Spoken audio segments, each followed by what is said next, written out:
الحمد لله نحمده ونستعينه ونستغفره ونؤمن به ونتوكل عليه ونعوذ بالله من شرور أنفسنا ومن سيئات أعمالنا من يهده الله فلا مضل له ومن يضلله فلا هادي له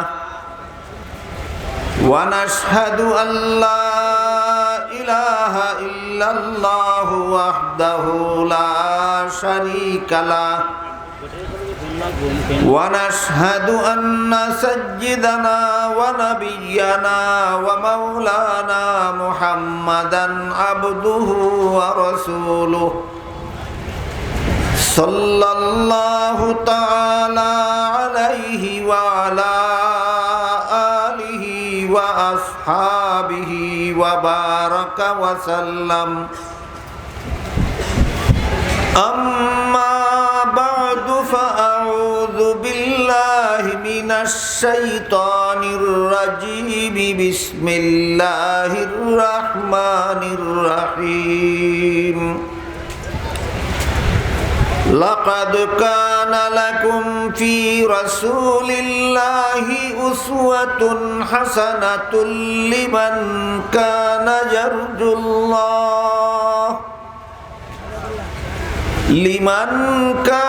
يرجو الله واليوم الآخر وذكر الله كثيرا وقال رسول الله صلى الله عليه وسلم لا يؤمن أحدكم حتى يكون هواه تبعا لما جئت به أو كما قال عليه الصلاة والسلام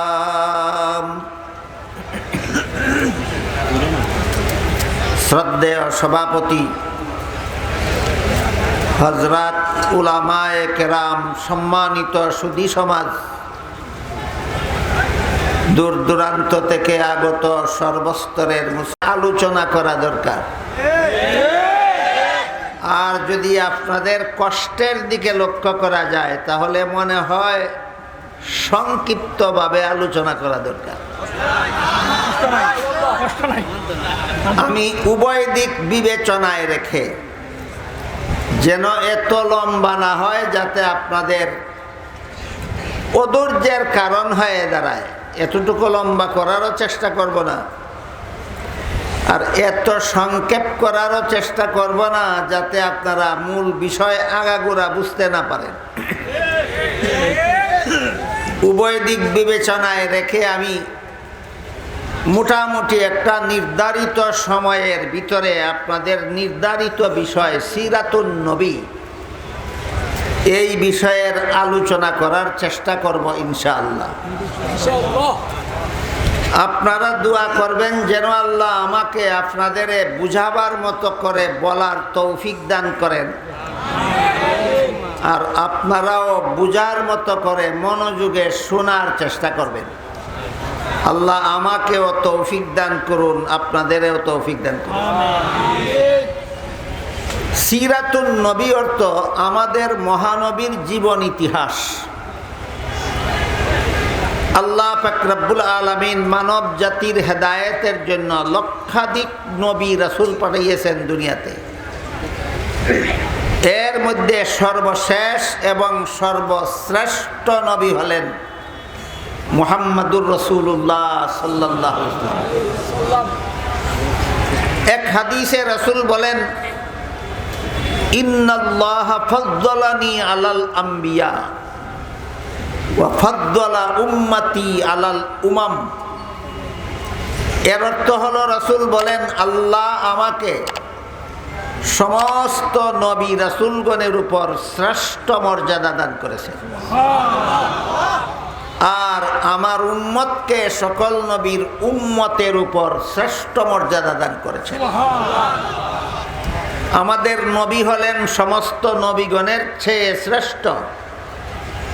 এই নবীর উম্মত হওয়ার কারণে আমরা সকল নবীর উম্মতের চেয়ে শ্রেষ্ঠ। কাজেই আমাদের নবী যেহেতু সৃষ্টির শ্রেষ্ঠ মহামানব, আমাদের নবীর মর্যাদার সমান সমান হওয়া তো দূরের কথা, আমাদের নবীর আল্লাহ প্রদত্ত মর্যাদার দ্বারে কাছেও আর কোনো মানুষের মর্যাদা নাই। সমস্ত নবী রাসূলগণের উপর তুলনাহীনভাবে আল্লাহ আমাদের নবীকে শ্রেষ্ঠ মর্যাদা দান করেছেন। এর এক দুইটা উদাহরণ শুনুন। হযরত নূহ আলাইহিস সালাম বিশিষ্ট একজন নবী এবং রাসূল। তিনি প্রায় ৯৫০ বছর পর্যন্ত দুনিয়ার মানুষকে ঈমানের দাওয়াত দিয়েছেন। দাওয়াত গ্রহণকারী উম্মত পেয়েছেন মাত্র ৪০ জন। দাওয়াত দিলেন কতদিন? উম্মত পাইলেন কজন? ৪০ জন। আমাদের নবী দুনিয়ার মানুষকে ঈমানের দাওয়াত দিয়েছেন মাত্র ২৩ বছর। মাত্র ২৩ বছর। দাওয়াত গ্রহণকারী উম্মত কি পরিমাণ পাইছেন? কিয়ামতের হিসাব নিকাশের পরে সমস্ত জান্নাতীরা জান্নাতে চলে যাওয়ার পর দেখা যাবে সমস্ত জান্নাতীদের ৩ ভাগের ১ ভাগ জান্নাতি হবে অন্যান্য সকল নবীর উম্মত, আর ৩ ভাগের ২ ভাগ জান্নাতি হবে একা মুহাম্মাদুর রাসূলুল্লাহর উম্মত। নূহ আলাইহিস সালামের ৯৫০ বছরের দাওয়াতে উম্মত পাইলেন ৪০ জন, আর আমাদের নবী ২৩ বছরের দাওয়াতে উম্মত পাইলেন সমস্ত জান্নাতীদের ৩ ভাগের ২ ভাগ। তাহলে অন্য নবীর উপর আমাদের নবীর মর্যাদা, আমাদের নবীর শ্রেষ্ঠত্ব তুলনামূলক না তুলনাহীন? তুলনাহীন। এক হাদিসে উল্লেখ আছে, রাসূল করিম সাল্লাল্লাহু আলাইহি ওয়াসাল্লাম বলেন, আল্লাহ আমাকে একটা সুসংবাদ দিয়েছে। কি সুসংবাদ? আল্লাহ বলে দিয়েছেন আমার উম্মতের ৭০,০০০ ব্যক্তিকে আল্লাহ বিনা হিসাবে জান্নাতে দিবেন। নূহ আলাইহিস সালাম সর্বমোট উম্মত পাইছিলেন কজন? আমাদের নবীর বিনা হিসাবে জান্নাতি উম্মত কজন? ৭০,০০০। ৪০ আর ৭০,০০০ তুলনা হয় না তুলনাহীন? তুলনাহীন। যখন রাসূল বললেন যে আল্লাহ আমাকে সুসংবাদ দিয়েছেন আমার উম্মতের ৭০,০০০ ব্যক্তিকে আল্লাহ বিনা হিসাবে জান্নাতে দিবেন, তখন হযরত উমর ফারুক রাদিয়াল্লাহু আনহু বলেন, আল্লাহ নিজের পক্ষ থেকে আপনাকে এই সুসংবাদ দিয়েছেন, কিন্তু আপনি যদি ইচ্ছা করতেন তাহলে বলতে পারতেন আপনার বিনা হিসাবে জান্নাতি উম্মতের সংখ্যা আরো বাড়াবার জন্য আল্লাহর কাছে সুপারিশ করতে পারতেন। করলেন না কেন? আপনি তো আল্লাহকে বলতে পারতেন আল্লাহ আমার বিনা হিসাবে জান্নাতি উম্মতের সংখ্যাটা আরো বাড়াইয়া দিন। বললেন না কেন? রাসূল উমরের প্রশ্নের জবাবে বলেন, আমি সাথে সাথেই আল্লাহকে বলেছি আল্লাহ আমার বিনা হিসাবে জান্নাতি উম্মতের সংখ্যাটা আরো বাড়িয়ে দিন। তখন উমর বলেন, এই অনুরোধ করার পরে আল্লাহর পক্ষ থেকে কি জবাব পাইলেন? রাসূল বলেন, এই সুপারিশ করার পরে আল্লাহ বলে দিলেন, আল্লাহ যে ৭০,০০০ উম্মতকে আমার জান্নাতে দিবেন বলেছিলেন, এই ৭০,০০০-এর প্রতি ১০০০-এর সাথে আরো ৭০,০০০ করে আমার উম্মতকে বিনা হিসাবে জান্নাতে দিবেন। এখন অঙ্কটা কিভাবে হবে? ৭০,০০০ যোগ ৭০,০০০ না ৭০,০০০ পূরণ ৭০,০০০? ৭০,০০০ পূরণ ৭০,০০০ সমান ৪৯০ কোটি। আমাদের নবীর উম্মতের মধ্যে 490 কোটি উম্মতকে আল্লাহ বিনা হিসাবে জান্নাতে দিবেন। এবার বলুন, নূহ আলাইহিস সালাম 950 বছর দাওয়াত দিয়া উম্মত পাইছিলেন কজন? আমাদের নবীর বিনা হিসাবে জান্নাতি উম্মত কজন? 400 কোটি আরো 90 কোটি, 400 কোটি আরো 90 কোটি। বলেন 490 কোটির সাথে 40 জনের কোনো তুলনা হয়? তাহলে আমাদের নবীর মর্যাদা অন্যান্য নবীর সাথে তুলনামূলকভাবে বেশি না তুলনাহীনভাবে বেশি? এই কথাটা এই জন্য বললাম যেন আপনারা আমাদের নবীর মর্যাদা সম্পর্কে একটা ধারণা লাভ করতে পারেন। তাই হাদিস শরীফে রাসূল করিম সাল্লাল্লাহু আলাইহি ওয়াসাল্লাম বলেন, ইন্নাল্লাহা ফাদ্দালানি আলাল আম্বিয়া ওয়া ফাদ্দালা উম্মতি আলাল উমাম। আল্লাহ আমাকে সমস্ত নবী রাসূলগণের উপর শ্রেষ্ঠ মর্যাদা দান করেছেন, আর আমার উম্মতকে সকল নবীর উম্মতের উপর শ্রেষ্ঠ মর্যাদা দান করেছেন। এক হাদিসে আল্লাহ রাসূল বলেন, কিয়ামতের দিন ততক্ষণ পর্যন্ত কোনো নবী জান্নাতে প্রবেশ করতে পারবে না যতক্ষণ পর্যন্ত আমি মুহাম্মদুর রাসূলুল্লাহ জান্নাতে প্রবেশ করব না। আর ততক্ষণ পর্যন্ত কোনো নবীর উম্মত জান্নাতে প্রবেশ করতে পারবে না যতক্ষণ পর্যন্ত আমার উম্মত জান্নাতে প্রবেশ করবে না। হাদিস বুঝে থাকলে বলুন, কিয়ামতের দিন কোন নবীর উম্মত সর্বপ্রথম জান্নাতে প্রবেশ করবে? আর কোন নবী সর্বপ্রথম জান্নাতে প্রবেশ করবেন? আমাদের। এই সমস্ত হাদিসের দ্বারা আমাদের নবীর মর্যাদা যে সমস্ত নবী রাসূলগণের উপর তুলনাহীন শ্রেষ্ঠ, এই কথা সুস্পষ্ট।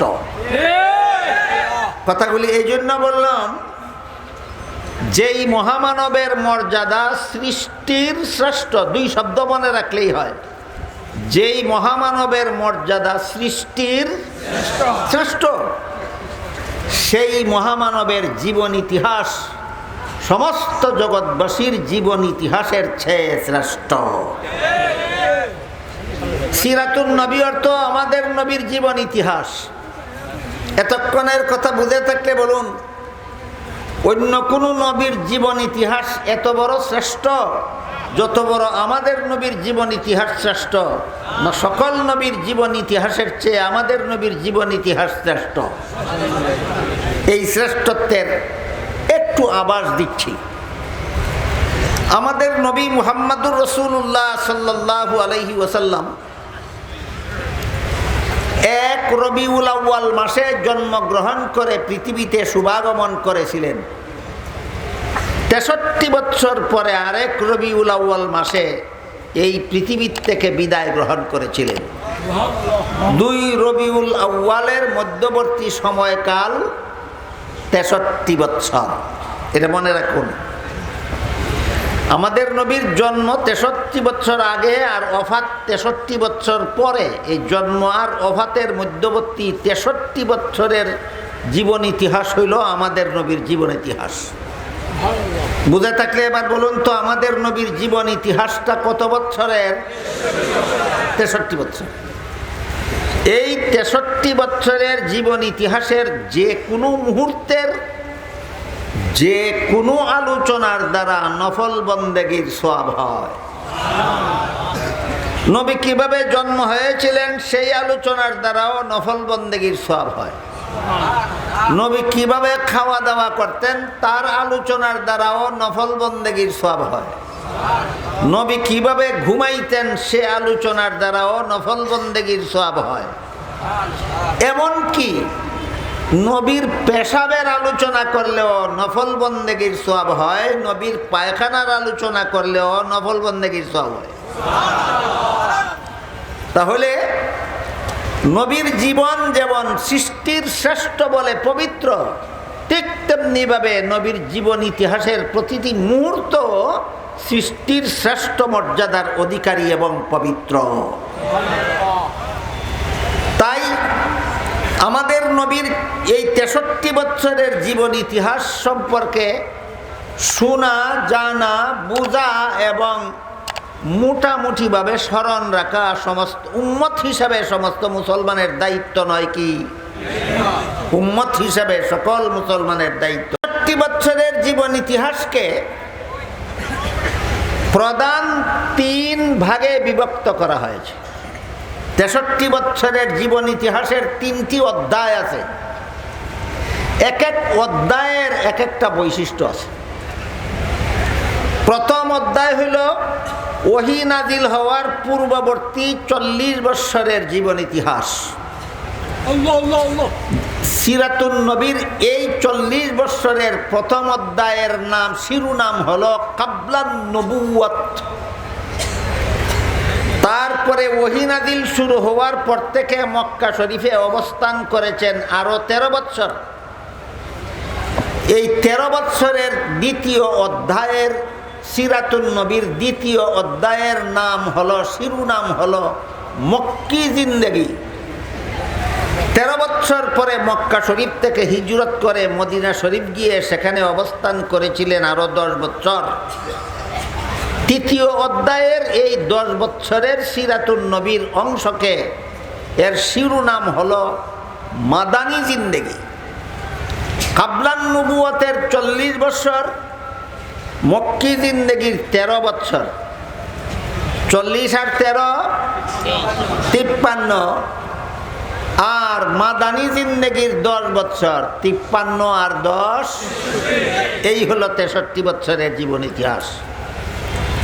বুঝে থাকলে বলুন তো 63 বছরের জীবন ইতিহাসের অধ্যায় কটা? 3টা। প্রথম অধ্যায় 40 বছরের, দ্বিতীয় অধ্যায় 13 বছরের, তৃতীয় অধ্যায় 10 বছরের। প্রথম অধ্যায়ের হেডিং কাবলান নবুয়ত, দ্বিতীয় অধ্যায়ের শিরোনাম মক্কি জিন্দেগি, তৃতীয় অধ্যায়ের শিরোনাম মাদানী জিন্দেগি। প্রথম অধ্যায়ের 10 বছর আর দ্বিতীয় অধ্যায়ের 13 বছর হলো 53 বছর, আর তৃতীয় অধ্যায়ের 10 বছরে হলো 63 বছর। এই 3 অধ্যায়ের 3টা বৈশিষ্ট্য আছে। 3 অধ্যায়ের 3টা বৈশিষ্ট্য বলেই আজকের মতো আমার কথা আপনাদের সামনে শেষ করার চেষ্টা করব ইনশাআল্লাহ। 40 বছর, প্রথম অধ্যায়ের 40 বছরের বৈশিষ্ট্য হলো নবী জন্মের পর থেকে কুরআন নাজিল শুরু হওয়ার পূর্ব পর্যন্ত এই 40 বছরের জীবন ইতিহাস, এর বৈশিষ্ট্য হলো নবীর জন্য নবুয়তের দলিল। এই কথাটা বুঝেন আর না বুঝেন মনে রাখেন। প্রথম অধ্যায়ের 40 বছরের জীবন ইতিহাসের বৈশিষ্ট্য হলো নবীর জন্য নবুয়তের দলিল। এই 40 বছর অনেকগুলি ঘটনা নবীর মাধ্যমে ঘটাইছেন আল্লাহ। তিনি যে নবী ছিলেন এই কথার দলিল প্রমাণ হিসাবে, তিনি যে নবী ছিলেন এই কথার দলিল প্রমাণ। ওহী নাজিল শুরু হওয়ার পর থেকে 13 বছরের মক্কি জিন্দেগি আর 10 বছরের মদনী জিন্দেগি, এই 23 বছরের জীবন ইতিহাস হইল উম্মতের জন্য শরীয়তের দলিল। ওহী নাজিল হওয়ার আগের 40 বছর নবীর জন্য নবুয়তের দলিল, ওহী নাজিল শুরু হওয়ার পরবর্তী 23 বছর উম্মতের জন্য। বুঝেন আর না বুঝেন এই হেডিংগুলি মনে রাখেন। 40 বছরের জীবন ইতিহাসের বৈশিষ্ট্য নবীর জন্য নবুয়তের দলিল, আর 23 বছরের জীবন ইতিহাসের বৈশিষ্ট্য উম্মতের জন্য শরীয়তের দলিল। এবার আমরা এই দুইটা কথা বোঝার চেষ্টা করি। কোন লোকের জীবন ইতিহাস শুরু হয় জন্মের পূর্ব থেকে, না জন্মের পর থেকে, না জন্ম থেকে? হ্যাঁ, জন্ম থেকে জীবন ইতিহাস শুরু হয়। তাইলে 23 বছরের 63 বছরের পবিত্র জিন্দেগি নবীর জন্ম থেকে শুরু হলো। কোথার থেকে শুরু হইল? জন্ম থেকে। আমাদের নবীর জন্মকে মিলাদুন নবী বলা হয়। আমাদের নবীর জন্মকে কি বলা হয়? মিলাদুন নবী বলা। এখান থেকে 63 বছরের জীবন ইতিহাস শুরু। এখান থেকে 63 বছরের জীবন ইতিহাস শুরু। নবীর মা আমেনা বলেন, মেয়ে লোকেরা গর্ভবতী হলে যে সমস্ত অস্বস্তি ভাব, যে সমস্ত অশান্তি আর কষ্ট হয় গর্ভবতী মাদের, আমার এই মুহাম্মদ নামের সন্তান আমার গর্ভে থাকাকালে তার কিছুই টের পাইনি। সন্তান মায়ের গর্ভে থাকলে 9 মাস পর্যন্ত মায়ের কোনো কষ্ট হয় না। নবীর মা আমেনা বলেন, আমি কোনো রকমের কষ্ট টের পাই না। এটা কি অনুসরণ করা কোনো উম্মতের পক্ষে সম্ভব? তাহলে নবীর জন্ম উম্মতে অনুসরণ করতে পারবে না, পালন করতে পারবে না। নবীর জন্ম মিলাদুন নবী অনুসরণীয় নয়, পালনীয় নয়, আলোচ্য। অনুসরণ করার মতো না আলোচনা করার মতো? আলোচনা করতে পারবেন, অনুসরণ করতে পারবেন না। আমাদের নবী মায়ের গর্ভ থেকে জন্মগ্রহণ করেছিলেন খতনা করা অবস্থায়। খতনা বুঝেন? খতনা করা অবস্থায়। অনুসরণ করতে পারবেন? পারবে কোনো মানব সন্তান নবীর জন্মের এই অংশটা অনুসরণ করতে? তাহলে মিলাদুন নবী পালন করা যায়?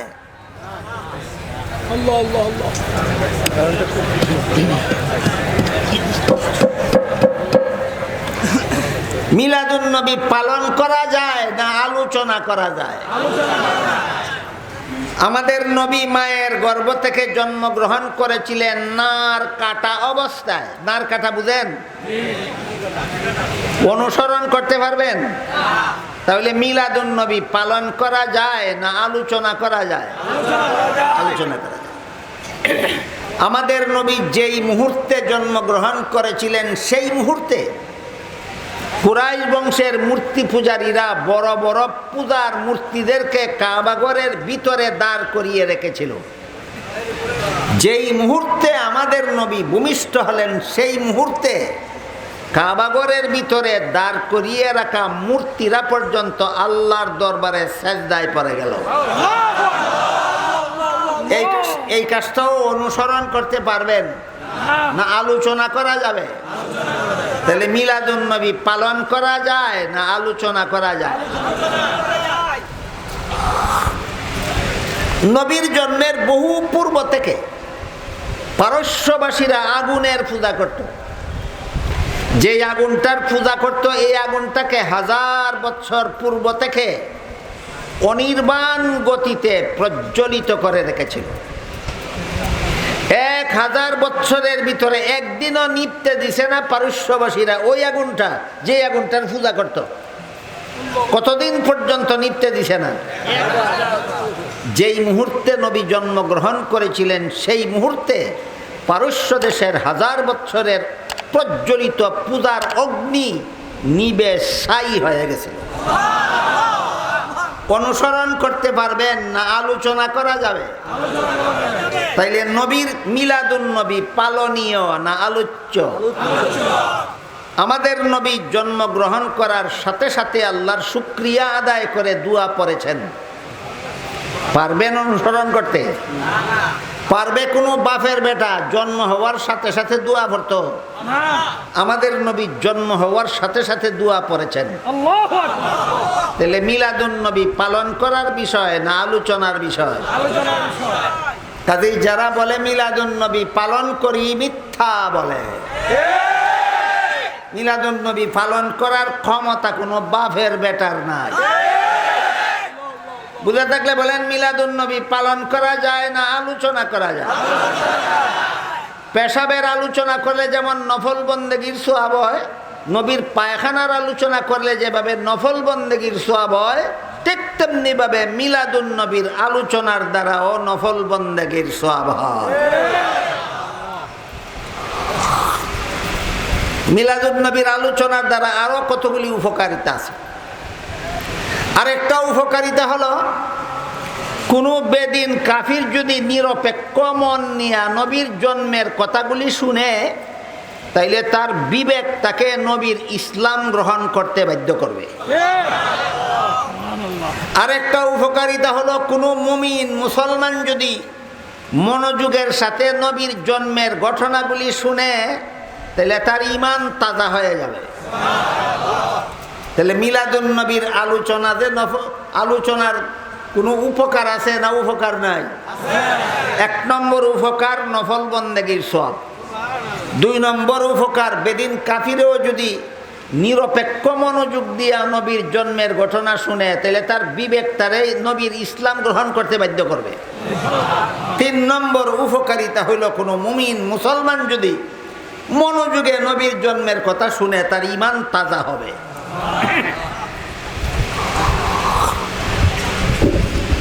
এরপর নবী তার গর্ভধারিণী মা আমেনার গর্ভ থেকে ভূমিষ্ঠ হওয়ার পর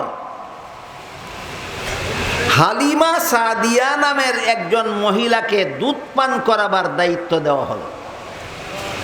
এটা আরব দেশে একটা নিয়ম ছিল বিশেষ কতগুলি কারণে, সেই আলোচনায় আমি আজকে যাব না। বিশেষ কয়েকটা কারণে আমেনা নিজের ছেলেকে দুধ পান না করাইয়া হালিমাকে দুধ পান করাইতে দিলেন। এই জন্য আমেনা হলেন নবীর গর্ভধারিণী মা আর হালিমা হলেন নবীর দুধ মা। হালিমা হলেন নবীর দুধ মা। এবার আপনারা বলুন, হালিমার নিজের কোনো সন্তান না হলে আমিনার সন্তানকে দুধ পান করাতে পারতেন না নিজের ও সন্তান থাকার কারণে? হালিমার নিজেরও একটা দুধ পানকারী শিশু ছেলে ছিল, এই জন্য তিনি নিজের শিশুকেও দুধ পান করাতেন, আমিনার ছেলেকেও দুধ পান করাতেন। এবার বলেন, হালিমার সর্বমোট দুধ পানকারী শিশু কজন? এই জন্য মুহাম্মাদুর রাসূলুল্লাহ সাল্লাল্লাহু আলাইহি ওয়াসাল্লাম দুধ মা হালিমার 1 স্তনের দুধ নিজে পান করতেন আর 1 স্তনের দুধ নিজের দুধ ভাইয়ের জন্য রেখে দিতেন। কুলের শিশু থাকাকালে এত বড় ইনসাফ! কুলের শিশু থাকাকালে এত বড় ইনসাফ আর কোনো বাপের বেটার পক্ষে সম্ভব নয়। ঘটনাটা কার জন্য, কিসের দলিল? নবীর জন্য, তিনি যে নবী ছিলেন এই কথার দলিল। জন্মকালীন ঘটনাগুলি কার জন্য, কিসের দলিল? নবীর জন্য, নবুয়তের দলিল। উম্মতের জন্য অনুসরণীয় নয়, উম্মতের জন্য অনুকরণীয় নয়। উম্মত চেষ্টা করলেও এইগুলি অনুসরণ করতে পারবে না, অনুকরণ করতে পারবে। মুহাম্মাদুর রাসূলুল্লাহ সাল্লাল্লাহু আলাইহি ওয়াসাল্লাম কুলের শিশু থাকাকালেও উলঙ্গ হননি। কুলের শিশু থাকাকালেও উলঙ্গ হন।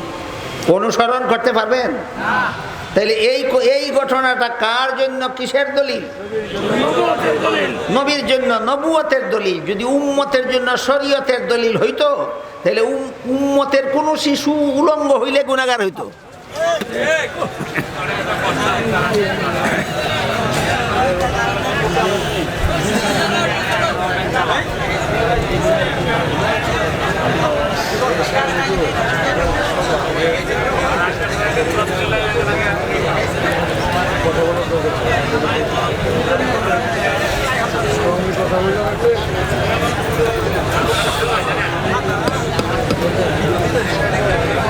এটা কি জেনারেটরে চলে না ব্যাটারি চলে না কারেন্টে চলে? জেনারেটরে দামদালি করে গেলে কি? মুহতারাম হাজিরিন, মুহাম্মাদুর রাসূলুল্লাহ সাল্লাল্লাহু আলাইহি ওয়াসাল্লামের বয়স যখন 4 বছর, কত বছর? 4 বছর। তখন একদিন জিবরিল ফেরেশতা আসলেন, শিশু মুহাম্মদকে শুয়াইলেন, বুক কাটলেন, ভিতরের অঙ্গ প্রত্যঙ্গ বের করে ধুইলেন, আবার ভিতরে ঢুকাইয়া সিলাই ছাড়া, মেডিসিন ছাড়া, রক্তপাত ছাড়া, বেতা ছাড়া জোড়া লাগাইয়া দিলেন। এটাকে সিরাতুন নবীর পরিভাষায় সাক্ষ্য সদর বলা হয়, বাংলায় বলে বক্ষ বিদারণ। আমাদের দেশের সাধারণ মুসলমানদের জন্য 2টা শব্দই কঠিন। সাক্ষুস সদর বুঝা যেমন কঠিন, বক্ষ বিদারণ শব্দের মতো কঠিন বাংলা বুঝাও অনেকের জন্য প্রায় অসম্ভব। এই জন্য আমি সহজবুদ্ধ করে বলে থাকি কুদরতি অপারেশন। এটাকে হাসপাতালের অপারেশন না আল্লাহর কুদরতি অপারেশন। নবীর জীবনে এইরকম কুদরতি অপারেশন হয়েছিল সর্বমোট 4 বার। সর্বমোট 4 বার। এর মধ্যে প্রথমবারের অপারেশন হয়েছিল 4 বছর বয়সে। এই যে কইতেছি আপনারা শুনতেছেন, কোনো উপকার নাই। কটা উপকার? 1 নম্বর নফল বন্দেগীর সব, 2 নম্বর ইমান তাজা হয়, 3 নম্বর কাফিরে শুনলেও তার বিবেক তারে ইসলাম গ্রহণ করতে বাধ্য করে। এই 4 বছর বয়সে যে নবীর সিনা মুবারকের কুদরতি অপারেশন হইল, উম্মতের জন্য অনুসরণ সম্ভব? তাইলে ঘটনাটা কার জন্য, কিসের দলিল? নবীর জন্য, নবুয়তের দলিল। নবীর শরীর মুবারকে জিন্দেগিতে কোনোদিন মশা মাছি বসেনি। ঘটনা কার জন্য, কিসের দলিল? নবীর ঘাম মুবারকে মেশকে আম্বরের সুগন্ধ হইত। ঘটনাটা কার জন্য, কিসের দলিল? নবী কোন রাস্তা দিয়ে গেলেন কিছুক্ষণ আগে কারো যদি জানা না থাকতো, অতি সহজে জেনে নিতে পারত যেই রাস্তার বাতাসের মধ্যে সুগন্ধ পাওয়া যায়, নবীর শরীরের সুগন্ধ অনেক পর্যন্ত সেই রাস্তার বাতাস মুখরিত হয়ে থাকে। ঘটনাটা কার জন্য, কিসের দলিল?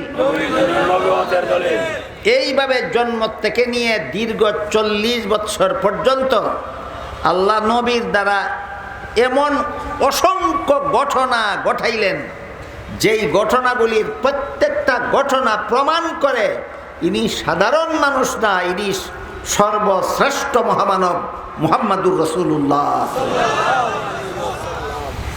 সিরাতুন নবীর প্রথম অধ্যায় 40 বছরের, নাম কাবলান নবুয়ত, বৈশিষ্ট্য নবীর জন্য নবুয়তের দলিল। কথাটা বুঝলেন?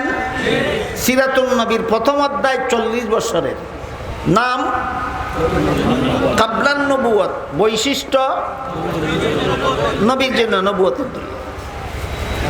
নবী যদি খোলা আকাশের নিচে চলাফেরা করতেন, আর রোদ নবীর গায়ে লাগলে যদি নবীর কষ্ট হইতো, তাহলে আকাশের মেঘের খণ্ড নবীর মাথা মুবারকের উপর ছায়া দিয়া দিয়া নবীর সাথে সাথে যেত। বুঝে থাকলে বলেন ঘটনাটা কার জন্য, কিসের দলিল? এবার বুঝলেন নবীর জন্য নবুয়তের দলিল কারে কয়? যে নবীর যে ঘটনা উম্মতে অনুসরণ করতে পারবে না, পারবে না, পারবে না। তো এমন ঘটনা আল্লাহ ঘটাইলেন কেন? দুনিয়াবাসী যেন বুঝতে পারে এই ঘটনায় প্রমাণ করে ইনি নবী। এর নাম নবীর জন্য নবুয়তের দলিল। এর নাম নবীর জন্য নবুয়তের দলিল। নবী যদি খোলা আকাশের নিচে বসা থাকতেন, দাঁড়িয়ে থাকতেন, এমত অবস্থায় যদি আকাশের সূর্যের আলো নবীর দেহ মুবারকের জন্য কষ্টদায়ক হইত, তাইলে আশপাশের গাছের ডালপালা লতা পাতা নুইয়া নবীর মাথা মুবারকের উপর ছায়া দিয়া দাঁড়াইয়া থাকত। এতক্ষণের কথা বুঝা থাকলে বলুন এই ঘটনাটা কার জন্য, কিসের দলিল? এইরকম 40 বছরের জীবন ইতিহাসকে আল্লাহ নবীর জন্য নবুয়তের দলিল বানাইলেন। এই 40 বছরের ভিতরে আল্লাহ নবীকে বলেননি যে আপনাকে নবী বানাইলাম, মানুষের কাছে ঈমানের দাওয়াত নিয়ে যান, একদিনও বলেননি। শুধু মানুষের সমাজে বসবাস করতে দিলেন। কেন? আল্লাহ ভবিষ্যৎ জানেন না, জানেন না? আল্লাহ জানেন যেই দিন মুহাম্মাদুর রাসূলুল্লাহ ঘোষণা দেওয়া হবে, সেই দিনই সমাজের বড় বড় নেতারা প্রশ্ন করে বলবে কেমনে নবী হইল? আবু জাহেল প্রশ্ন করবে মুহাম্মদ আমাদের মধ্যে জন্ম হইল, আমাদের মধ্যে জীবনযাপন করলো, আমাদের মধ্যে বিয়া শাদী করলো, সংসার, ছেলে মেয়ে, বউ পুত্র লালন পালন করলো, হাট বাজার করলো, ব্যবসা বাণিজ্য করলো, আমাদের সাথে চলাফেরা করলো। নবী কেমনে হইল? এই প্রশ্ন আবু জাহাল করবে আল্লাহ জানেন, এই প্রশ্ন আবুল আহাব করবে আল্লাহ জানেন, এই প্রশ্ন সমাজের সমস্ত মূর্তি পূজারীরা করবে আল্লাহ জানেন। কেমনে নবী হইল? আল্লাহ 40 বছরের জীবন ইতিহাসকে, এই জীবন ইতিহাসে অজস্র ঘটনা ঘটাইয়া রাখছেন। যখন প্রশ্ন করবে কেমনে নবী হইল, 40 বছরের জীবন ইতিহাস নীরব ভাষায় জবাব দিবে এমনে নবী হইল।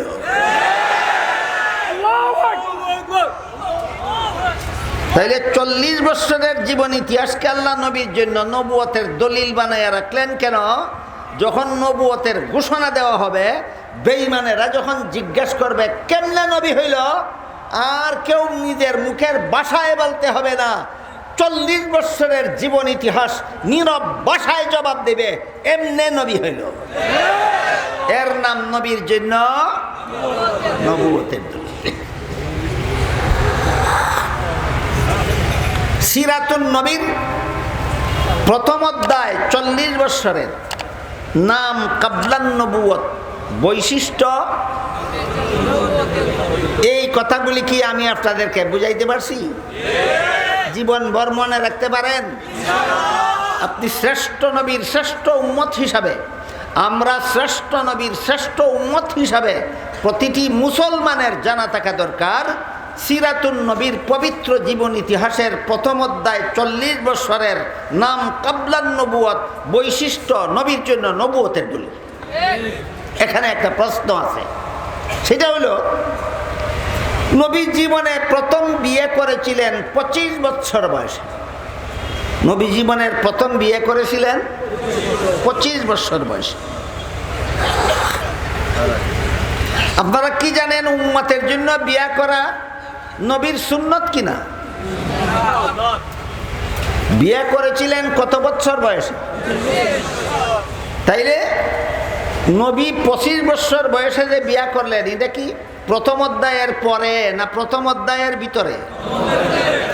প্রথম অধ্যায়ের ভিতরের ঘটনা যদি উম্মতের জন্য শরীয়তের দলিল না হয়, শুধু নবীর জন্য নবুয়তের দলিল হয়, তাহলে এই প্রথম অধ্যায়ে নবী বিয়ে করেছেন, এই বিয়ে উম্মতের জন্য সুন্নত হইল কিভাবে? প্রশ্ন বুঝলেন কিনা? প্রশ্নের জবাব হইল সিরাতুন নবীর প্রথম অধ্যায়ে নবী জীবনের প্রথম বিয়ে করেছিলেন, এই জন্য বিয়ে করা উম্মতের জন্য নবীর সুন্নত হয়নি, বরং ওহী নাযিল শুরু হওয়ার পরের জীবনে নবী উম্মতকে বলে দিয়েছেন, ইয়া মাশারাশ শাবাব মান ইসতাতা মিনকুমুল বাআতা ফালইয়াতাযাওয়াজ, হে যুব সম্প্রদায়, তোমাদের যারা দৈহিক এবং আর্থিক সামর্থ্য রাখো তোমরা বিয়ে করো। নবীর ওই কথার কারণে বিয়ে করা উম্মতের জন্য নবীর সুন্নত হয়েছে, প্রথম অধ্যায়ের ঘটনার কারণে নয়।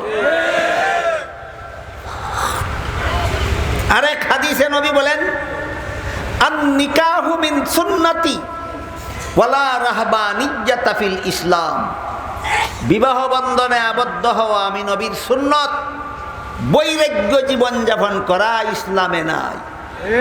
সেই হাদিসের দ্বারা বিয়ে করা নবীর সুন্নত সাব্যস্ত হয়েছে। 40 বছরের প্রথম অধ্যায়ে নবী বিয়ে করেছিলেন, এই জন্য বিয়ে করা নবীর সুন্নত হয়নি। নবীর বিয়ের মধ্যেও নবীর জন্য নবুয়তের দলিল আছে, নবীর বিয়ের মধ্যেও নবীর জন্য নবুয়তের দলিল আছে। বুঝবেন? বলবো একটু। আল্লাহ পবিত্র কোরআনে নবীর উম্মতের জন্য একত্রে 4টির বেশি বিয়ে করা নিষিদ্ধ করে দিয়েছে। উম্মতে একসাথে কয় বিয়ে করতে পারে? কিন্তু নবী একত্রে 9 বিবি রেখেছিলেন।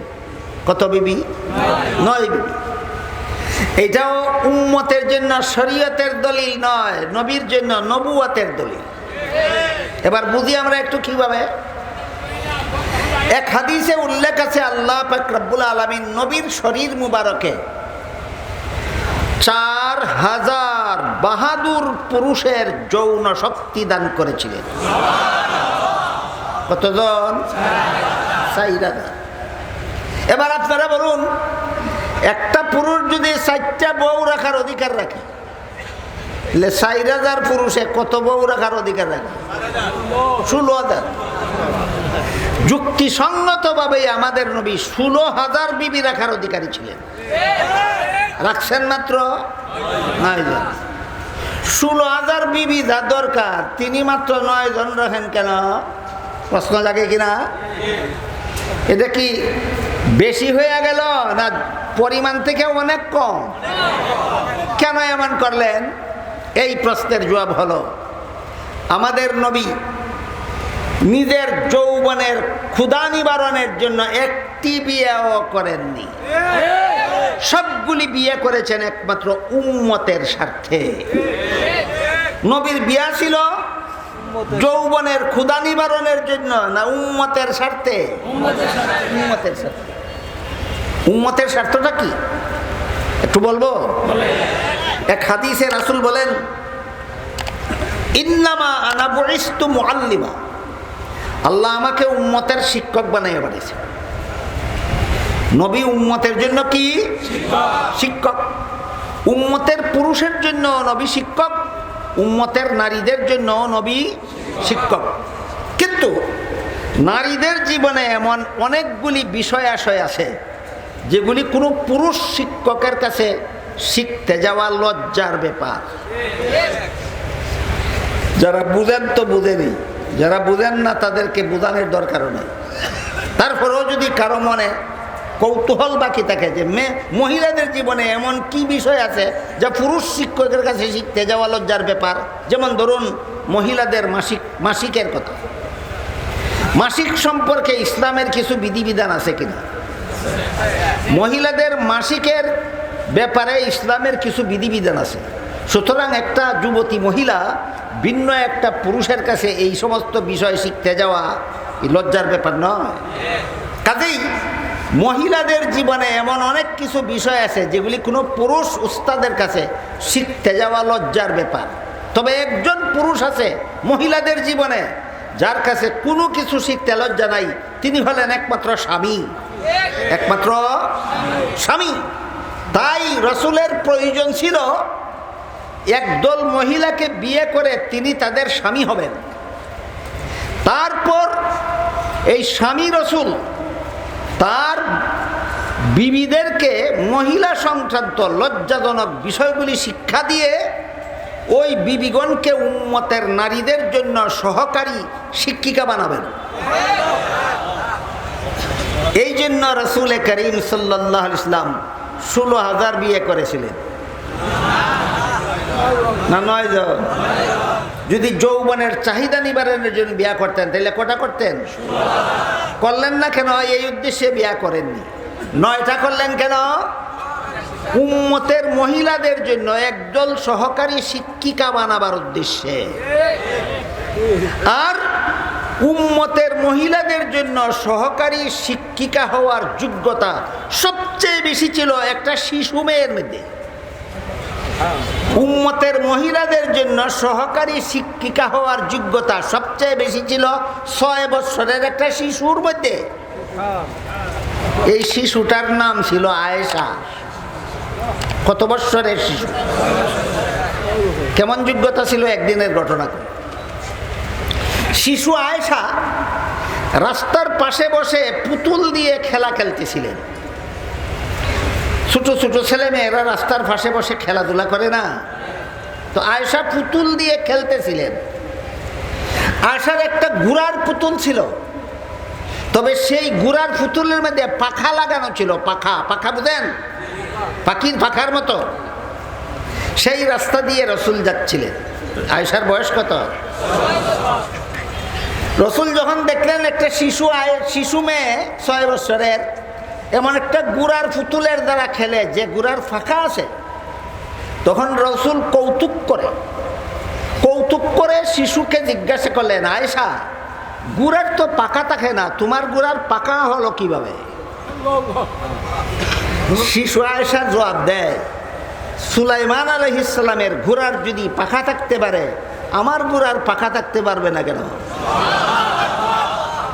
এবার বলুন, রসুলের সহকারী শিক্ষিকা হওয়ার যোগ্যতা সবচেয়ে বেশি ছিল কার মধ্যে? একটা শিশুর মধ্যে। কত বছরের?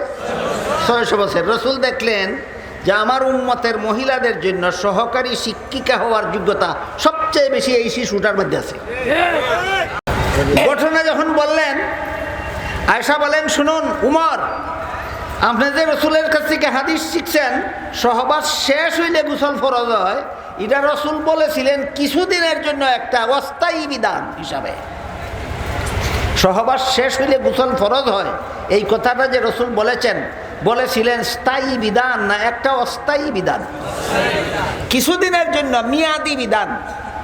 মেয়াদ শেষ হওয়ার পরে রাসূল চিরস্থায়ী বিধান বলে দিয়েছেন, সহবাস শুরু করা মাত্রই গোসল ফরজ হয়। সুতরাং আবু উমর, আপনার বর্ণিত হাদিসের মেয়াদ শেষ। আবু হুরায়রা, আপনার বর্ণিত হাদিসের বিধান কিয়ামত পর্যন্ত চলবে। কাহিনী বুঝে থাকতে বলেন, রাসূলের সহকারী শিক্ষিকা হওয়ার যোগ্যতা সবচেয়ে বেশি ছিল একজন বয়স্ক মহিলার মধ্যে, একটা শিশুর মধ্যে। এই জন্য নবী অন্য সমস্ত বিবির থেকে আয়েশাকে বেশি মহব্বত করতেন। শিশু বিবিরে সবচেয়ে বেশি মহব্বত করতেন কেন? এই শিশু বিবি সংসার করার বেশি যোগ্য, স্বামীর ঘর করার বেশি যোগ্য, না সহকারী শিক্ষিকা হওয়ার বেশি যোগ্য? এবার বলেন, রসুল কি জন্য বিয়ে করতেন? যৌবনের চাহিদা মিটাবার জন্য, না উম্মতের সহকারী শিক্ষিকা বানাবার জন্য? তাই রাসূলের বিয়াটাও উম্মতের জন্য শরীয়তের দলিল নয়, রসুলের বিয়াগুলি ছিল নবীর জন্য নবুয়তের দলিল। আমি দুঃখিত, সিরাতুন নবীর প্রথম অধ্যায় 40 বছরের এই কিছু আলোচনা করতে করতে অনেক সময় আপনাদের আমি নষ্ট করে ফেললাম। আর কিছুক্ষণ ধৈর্য ধরে শুনবেন যদি বলেন বাকি 2 অধ্যায় সম্পর্কে সামান্য কিছু বলি। 40 বছর পূর্ণ হওয়ার পর আল্লাহ রসুলের কাছে ওহী নাজিল শুরু করলেন। রসুলের কাছে ওহী নাজিল শুরু করলেন।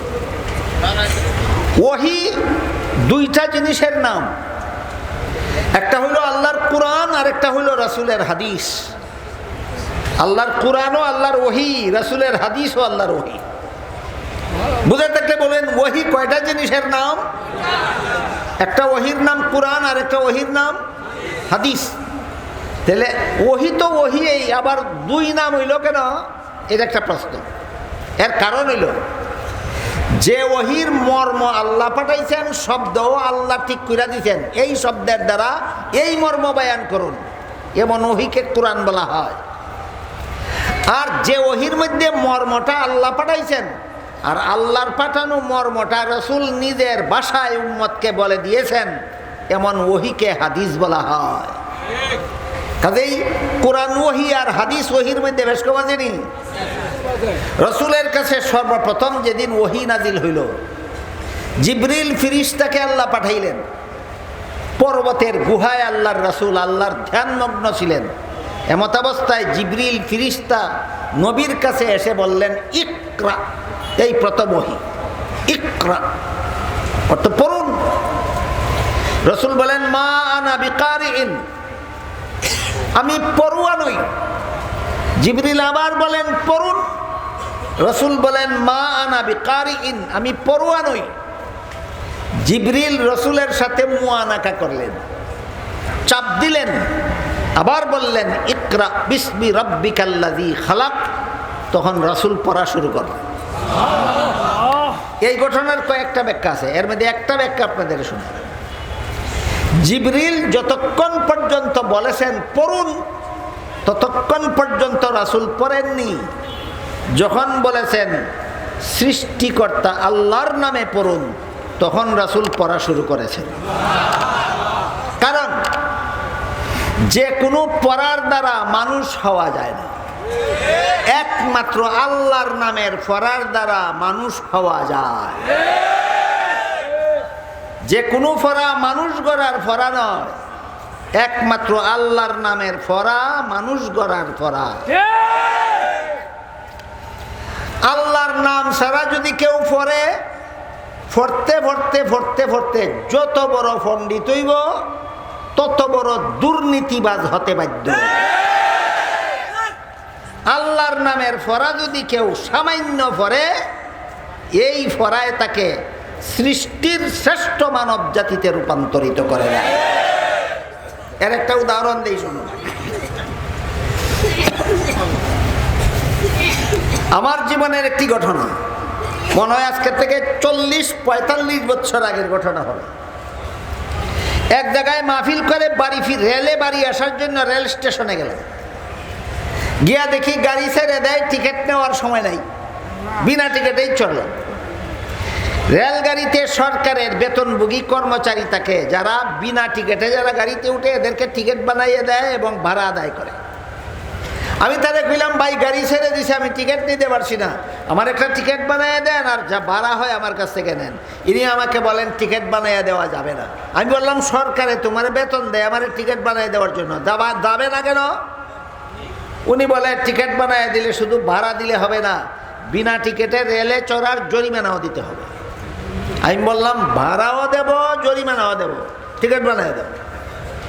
এখন কই হুজুর, আপনার জরিমানাও লাগবে না, ভাড়াও সবটুকু লাগবে না, টিকিট ছাড়া যা মনে চাই দেলাইন। কি ছাড়া? বলেন, টিকিট ছাড়া যদি আমি তারা 10 টাকাও দেই, সরকারের তহবিলও যাইব না তার পকেটও থাকবো? এটা নীতি না দুর্নীতি?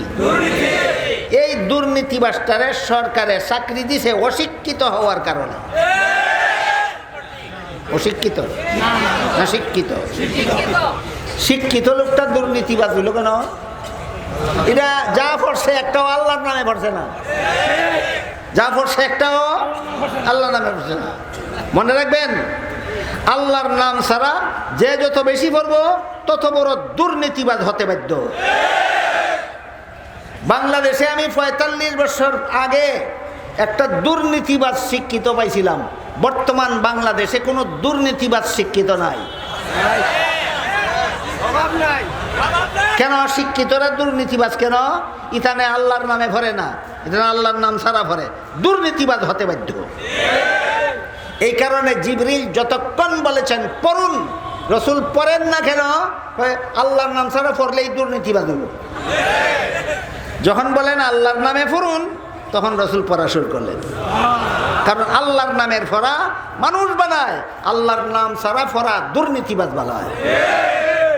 আরেকটা ঘটনা কই, আমার জীবনে না, হযরত উমরের জীবনের। হযরত উমর ফারুক রাদিয়াল্লাহু আনহু যখন রসুলের দ্বিতীয় খলিফা, ইসলামের পরিভাষায় খলিফা, আমাদের বর্তমান সমাজের রাজনৈতিক পরিভাষায় প্রধান শাসনকর্তা। হযরত উমর যখন রাসূলের প্রতিষ্ঠিত রাষ্ট্রের প্রধান শাসনকর্তা, উমরের শাসিত দেশটা বাংলাদেশের সমান একটা দেশ ছিল না, পাকিস্তানের সমান একটা দেশ ছিল না, ইন্ডিয়ার সমান একটা দেশ ছিল না, প্রায় অর্ধেকটা পৃথিবীর সমান। বলেন, উমর যে দেশের শাসনকর্তা ছিলেন, দেশটা কত বড় ছিল? অর্ধেকটা পৃথিবীর সমান।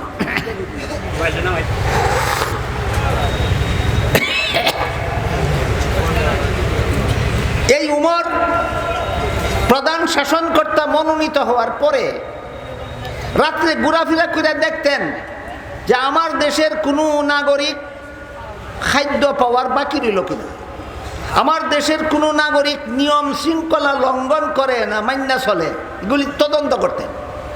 একদিন রাতে ঘোরাফেরা করতে করতে করতে করতে একটা কুড়েঘরের সামনে গিয়া শুনলেন একটা মহিলা চুলার মধ্যে সাদা পানি বসাইয়া জাল দিতেছে, আর তার কতগুলি বাচ্চা খাওয়ার জন্য কাঁদতেছে। আর মহিলা বাচ্চাদেরকে বলে, তোমরা ঘুমাও, আমি রান্না করতেছি, রান্না হইলে পরে তোমাদেরকে ঘুম থেকে জাগাইয়া খাওয়াবো।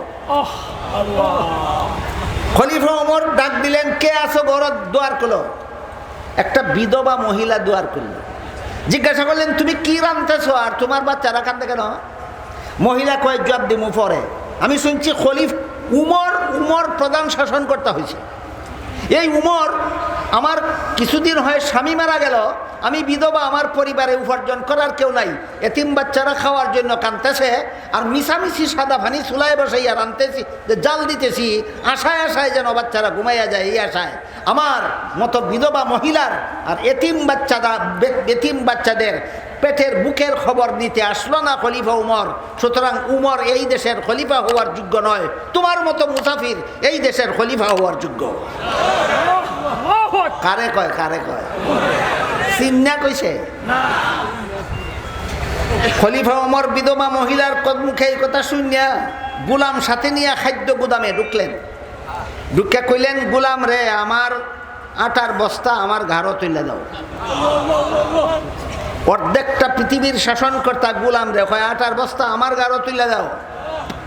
গুলামে কয়, আমার মতো গুলাম আপনার সাথে থাকা অবস্থায় আটার বস্তা খলিফাতুল মুসলিমিনের ঘাড়ে তুলে দেব? খলিফা উমর গুলামকে জিজ্ঞাসা করেন, এই গুলাম, হাসরের মাঠে যদি আল্লাহ জিজ্ঞাসা করেন খলিফা উমরের দেশের একটা বিধবা মহিলা আর তার এতিম বাচ্চারা না খাইয়া ঘুমাইছিল কেন, জব তুই দিবে না আমার দিতে হবে? গোলামে কয়, না, এই প্রশ্নের জব তো আমি দেবো কেন, এটা আপনি দেবেন, আপনার দায়িত্ব। তখন উমর বলেন, তাহলে বোঝা গেল এটা দায়িত্বটা তোর না, দায়িত্বটা আমার। আমার দায়িত্ব আমাকে পালন করতে দে, বস্তা আমার গাড়ে উঠাইয়া দে।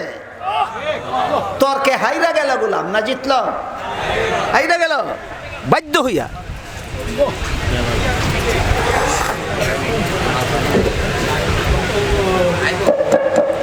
তর্কে হাইরা গিয়া বাধ্য হইয়া গুলামে আটার বস্তা খলিফা উমরের ঘরে তুলিয়া দিয়া গুলাম নবাবের মতো খালি হাতে যায়, আর উমরে লেবারের মতো বস্তা গাড়ে লইয়া যায়।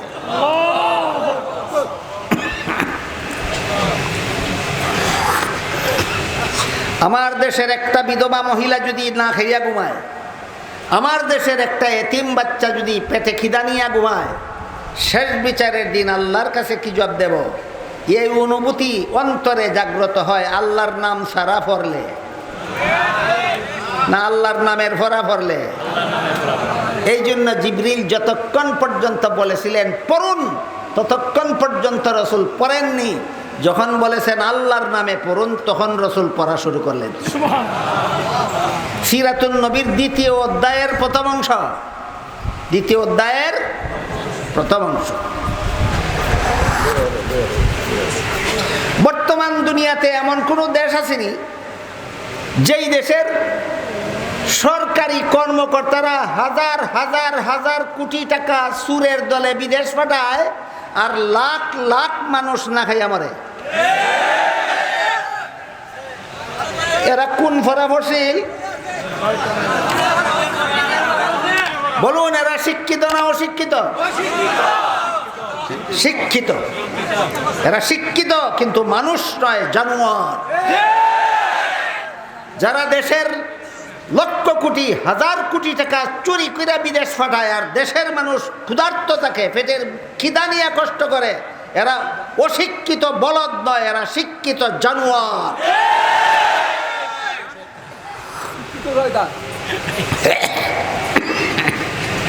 আমার কথা বুঝে থাকলে জীবনে কেউ যদি কোনোদিন আপনাদের জিজ্ঞাসা করে যে জিবরিল যতক্ষণ পর্যন্ত রসুলকে বললেন পড়ুন, ততক্ষণ না পড়ে যখন বললেন আল্লাহর নামে পড়ুন, তখন কেন পড়া শুরু করলেন? আল্লাহর নাম ছাড়া পড়লে শিক্ষিত জানোয়ার হয়, আল্লাহর নামে পড়লে মানুষ হয়। পারতেন না বলতে? এটা হলো সিরাতুন নবীর দ্বিতীয় অধ্যায়ের প্রথম অংশ। মনে আছে কথা? এই খলিফা উমর একদিন মরুভূমির রাস্তা দিয়ে যাচ্ছিলেন, কোথাও সাথে খাওয়ার মতো কিছু নাই, রুটিও নাই, পানিও নাই। মরুভূমি হওয়ার কারণে বাড়ি ঘরও নাই, দোকানপাটও নাই, খানা জোগাড় করারও ব্যবস্থা নাই। পেটে বড় খিদা। বলেন উমরের পেটে খিদা, মরুভূমির পথ, খানা পানি জোগাড় করার সুযোগ আছে? নাই। এই জন্য খলিফা উমর পেটের খিদায় কষ্ট করতেছিলেন। এমত অবস্থায় দেখলেন মরুভূমিতে একটা রাখাল ছেলে এক পাল ছাগলের রাখালি করে।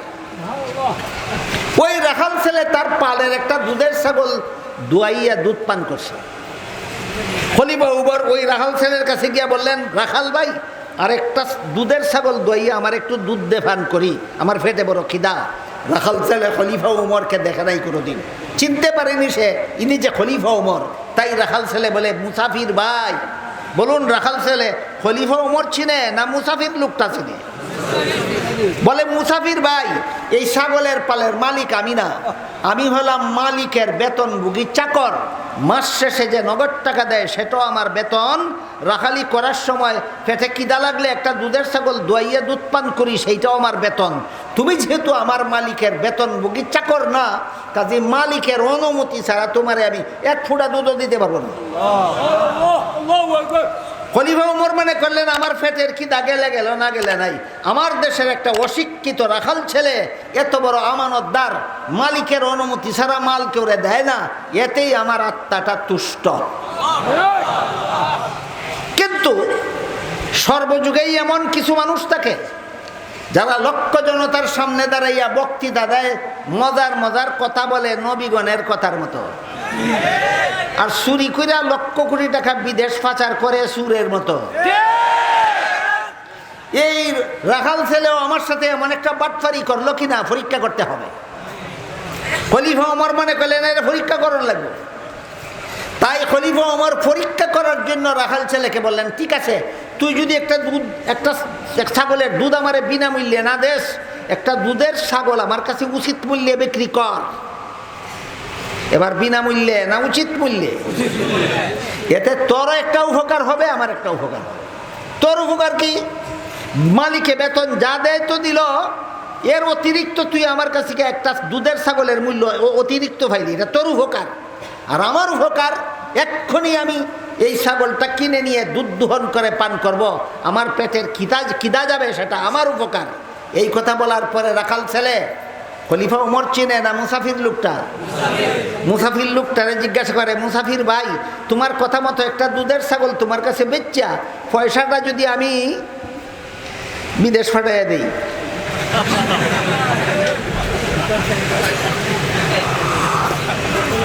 মালিকে গণ্যা যখন দেখবো ছাগল একটা কম, তোমারে জিজ্ঞেস করতো না, আমি রাখাল, আমারে জিজ্ঞেস করবো ছাগল কই গেল, আমি কি জবাব দিব? মুসাফির লোকটা রাখাল ছেলেরে কই, জবাব দিও, ছাগল একটা বাগে ধরে নিয়ে গেছে গা। ছাগল বাগে নিলে গা, রাখাল ছেলের ফিরাবার কোনো ক্ষমতা নাই, তোমার বিরুদ্ধে কোনো বিচার চলবে না। এই কথা শুনে রাখাল ছেলে মুসাফির লোকটার উঠে খেপল খেপার মতো, এই বেটা মুসাফির, দাঁড়া, আমার একটা কথা শুনে যা।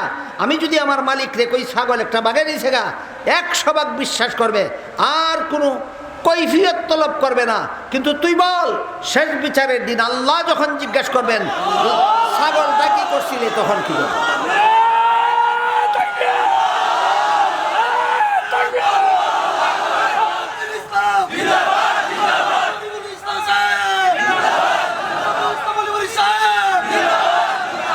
শেষ বিচারের দিন আল্লাহ যখন জিজ্ঞাসা করবেন ছাগলটা কি করছিলি, তখন কি জবাব দিবি? শেষ দুর্নীতি করলে শেষ বিচারের দিন আল্লাহর কাছে কি জবাব দেব? এই ঈমান জাগ্রত হয় না আল্লাহর নাম সারা পড়লে, এই ঈমান জাগ্রত হয় একমাত্র আল্লাহর নামে পড়লে। এই জন্য সিরাতুন নবীর 2য় অধ্যায়ের প্রথম অংশে উল্লেখ আছে, জিবরিল যতক্ষণ পর্যন্ত নবীকে বলেছিলেন পড়ুন, ততক্ষণ নবী পড়েননি। যখন বলেছেন আল্লাহর নামে পড়ুন, তখন পড়া শুরু করেছেন। আপনার কি জীবন বর্ণনা রাখতে পারবেন আল্লাহর নাম ছাড়া পড়ার কথা বললে? নবী পড়েন না কেন? আল্লাহর নাম ছাড়া পড়লে বাটপার হয়, আল্লাহর নাম ছাড়া পড়লে দুর্নীতিবাজ হয়, আল্লাহর নাম ছাড়া পড়লে জালিয়াতিকারী হয়, আল্লাহর নাম ছাড়া পড়লে দেশের সম্পদ চুর হয়, আল্লাহর নাম ছাড়া পড়লে বুট চুর হয়। এই জন্য নবী আল্লাহর নাম ছাড়া যতক্ষণ পর্যন্ত জিবরিল বলেছেন পড়ুন, ততক্ষণ পর্যন্ত নবী পড়েননি। যখন বলেছেন আল্লাহর নামে পড়ুন, তখন নবী পড়া শুরু করেছেন। কেন? আল্লাহর নামের পড়া যারা পড়ে এরা দুর্নীতিবাজ হয় না, এরা বাটপার হয় না, এরা জালিয়াতিকারী হয় না, এরা বুট চুর হয় না, এরা দেশের সম্পদ চোর হয় না। সিরাতুন নবীতে আমাদের কিছু শিকার আছে, কিছু না জীবনের সবকিছু সিরাতুন নবীতে আমাদের জীবনের সবকিছু শিকার আছে। এই জন্য মনে হয় কর্তৃপক্ষ সিরাতুন নবী মাহফিল নাম দিছে। কিন্তু একটা সাগর সাঁতরাইয়া পার হওয়া যেমন কথা, একদিনে সিরাতুন নবীর কথা কইয়া শেষ করা তেমন কথা। এই জন্য আমি দুঃখিত, আপনাদেরকে সিরাতুন নবী সম্পর্কে সামান্য একটু আবার দিলাম মাত্র। সিরাতুন নবীর 3 অধ্যায়। প্রথম অধ্যায় 40 বৎসরের, প্রথম অধ্যায় 40 বৎসরের শিরোনাম কাবলান নবুয়ত, বৈশিষ্ট্য নবীর জন্য নবুয়তের দলিল। দ্বিতীয় অধ্যায় 13 বৎসরের শিরোনাম মক্কি জিন্দেগি, বৈশিষ্ট্য হইল জালিমদের জুলুম সহ্য কর। সিরাতুন নবীর দ্বিতীয় অধ্যায়ের বৈশিষ্ট্য জালিমদের জুলুম সহ্য কর। সিরাতুন নবীর তৃতীয় অধ্যায় 10 বৎসরের শিরোনাম মাদানী জিন্দেগি, বৈশিষ্ট্য হইল আর জুলুম সহ্য করা নয়, জালিমের বিরুদ্ধে রুখে দাঁড়াও।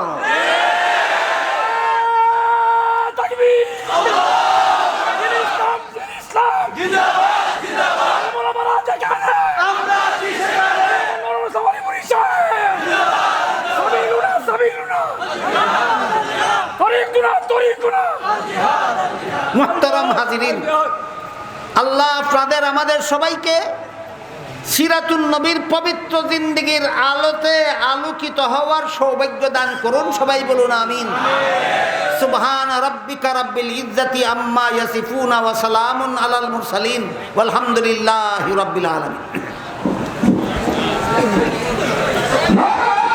তাকবীর!